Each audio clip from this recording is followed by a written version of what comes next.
సాయి కృష్ణ కేసులో విచారణ కొనసాగుతోంది. హెడ్ కానిస్టేబుల్స్ నాని, సురేష్లను ఇవాళ విజయవాడ 2వ ఏజేఎఫ్ఎంసీ కోర్టులో పోలీసులు హాజరుపరచనున్నారు.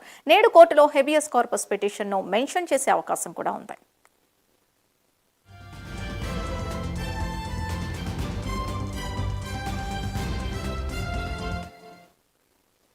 సాయి కృష్ణ కేసుకి సంబంధించిన మరింత సమాచారం మా కరెస్పాండెంట్ శ్రీహరి అందిస్తారు.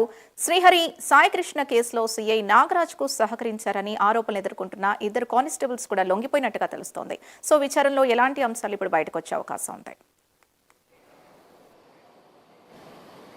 సింధు, ఏదైతే కృష్ణలంక విజయవాడ కృష్ణలంక పోలీస్ స్టేషన్ పరిధిలో జరిగిన లాకప్ డెత్ కేసుకు సంబంధించి సిట్టు దర్యాప్తు అయితే ముమ్మరం జరుగుతుంది. అయితే ఈ దీంట్లో ప్రధానంగా కీలకమైన ముద్దాయిలు అంటే ఇందులో నాగరాజు, సిఐ నాగరాజు, సస్పెండ్ అయిన సిఐ నాగరాజు ఎవరైతే ఉన్నారో ఇతనికి ఇప్పటికే రిమాండ్ విధించడం, అతను ఏదైతే సెంట్రల్ జైలు, రాజమండ్రి సెంట్రల్ జైలుకి తరలించడం కూడా జరిగింది. అయితే దీంతో పాటు ఈ కేసు మొత్తం పూర్తి వ్యవహారంలో ఇన్వాల్వ్ అయిన నాని, అదేవిధంగా హెడ్ కానిస్టేబుల్స్ ఇద్దరు ఉన్నారు. దాంట్లో ప్రధానంగా చూసుకున్నట్లయితే నాని, అదేవిధంగా అశోక్ ఎవరైతే ఉన్నారో ఈ ఇద్దరు కూడా పూర్తి స్థాయిలో ఈ కేసు వ్యవహారం మొదటి నుంచి చివరి వరకు కూడా పూర్తిగా ఇన్వాల్వ్ అయినట్లుగా సిట్ అయితే గుర్తించింది. దాంతోపాటు ఓ ప్రైవేట్ వ్యక్తి సురేష్ ఎవరైతే సిఐ నాగరాజు, మాజీ అంటే సస్పెండ్ అయిన సిఐ నాగరాజు ఎవరైతే ఉన్నారో అతనికి కీలకంగా అనుచరుడుగా వ్యవహరించిన వ్యక్తి ఏదైతే డెడ్ బాడీ మాయం చేయడంలో, అదేవిధంగా డెడ్ బాడీతో పాటు సీసీ ఫుటేజ్లు అన్నీ కూడా కీలకమైన ఆధారాలు ఏవైతే ఉన్నాయో వాటన్నిటిని కూడా మాయం చేయడంలో వీళ్ళు కీలకంగా వ్యవహరించారు అనేది ప్రధానమైన ఆరోపణతో పాటు ఈ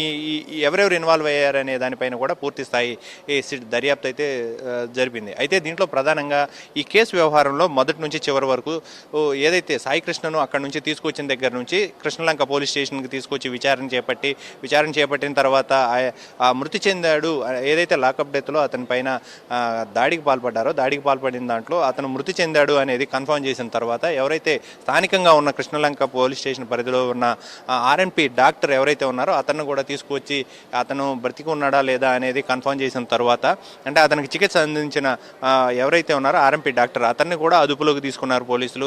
సిట్ దర్యాప్తులో అతని ఏదైతే స్టేట్మెంట్ ఉందో ఆ స్టేట్మెంట్ను కూడా అందులో నమోదు చేయడం జరుగుతుంది. ఈ నేపథ్యంలోనే మరో కానిస్టేబుల్ బాబురావు ఎవరైతే ఉన్నారో బాబురావును కూడా పిలిచి నిన్న సిట్ అధికారులు అయితే పూర్తిస్థాయి దర్యాప్తు చేసి అతని స్టేట్మెంట్ను కూడా రికార్డ్ చేశారు. రికార్డ్ చేయడంతో పాటు ఇవన్నిటిని కూడా ఏదైతే నిన్న చూసుకున్నట్లయితే ఈ అశోక్, నాని ఇద్దరు హెడ్ కానిస్టేబుల్ ఎవరైతే ఉన్నారో వీళ్ళిద్దరూ కూడా ఏసీపీ ఎవరైతే స్రవంతి ఉన్నారో, వెస్ట్ ఏసీపీ స్రవంతి ఆధ్వర్యంలో కూడా వీళ్ళిద్దరూ కూడా లొంగిపోయారు.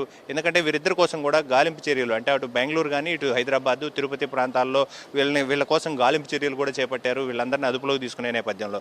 అయితే వీళ్ళు నిన్న చూసుకున్నట్లయితే స్రవంతి దగ్గర, అంటే విజయవాడ ఏసీపీ స్రవంతి ఎవరైతే ఉన్నారో స్రవంతి దగ్గర కూడా వీళ్ళు లొంగిపోవటం, వాళ్ళని అదుపులోకి తీసుకొని వాళ్ళది కూడా స్టేట్మెంట్ రికార్డ్ చేసి ఈరోజు మరికొద్దిసేపట్లో వాళ్ళని కూడా కోర్టుకైతే విజయవాడ ఏజేఎం సెకండ్ కోర్టు ఏదైతే ఉందో ఆ కోర్టులో జడ్జి ముందు హాజరుపరిచే అవకాశం ఉంది. దాంతోపాటు ఈ కేసులో ఒక కీలకమైన ఎవరైతే స్టేషన్, అంటే కృష్ణలంక పోలీస్ స్టేషన్లో పనిచేస్తున్న విధులు నిర్వహిస్తున్న ఒక మహిళా కానిస్టేబుల్ ఎవరైతే ఉన్నారో మహిళా కానిస్టేబుల్ ఈ కీలకమైన ఈ వ్యవహారాలన్నిటికీ సంబంధించిన సమాచారాన్ని ఈ కానిస్టేబుల్కి ఎవరైతే ఈ కేసులో ఇన్వాల్వ్ అయ్యి ఉన్నారో వాళ్ళందరికీ కూడా సమాచారం చేరవేస్తుందనే ఆరోపణ రావడంతో తనను కూడా కొంత అదుపులోకి తీసుకొని నిన్న కూడా విచారించారు. రేపు అంటే ఈరోజు కూడా ఆమెను కూడా విచారించిన తర్వాత అరెస్ట్ చేస్తారా లేకపోతే ఓన్లీ విచారణ వరకే పరిమితం అవుతుందా అనేది మాత్రం కొంచెం వేచి చూడాల్సి ఉంటుంది.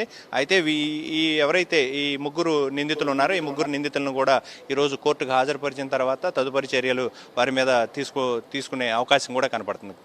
Sindhu, right, thank you Srihari.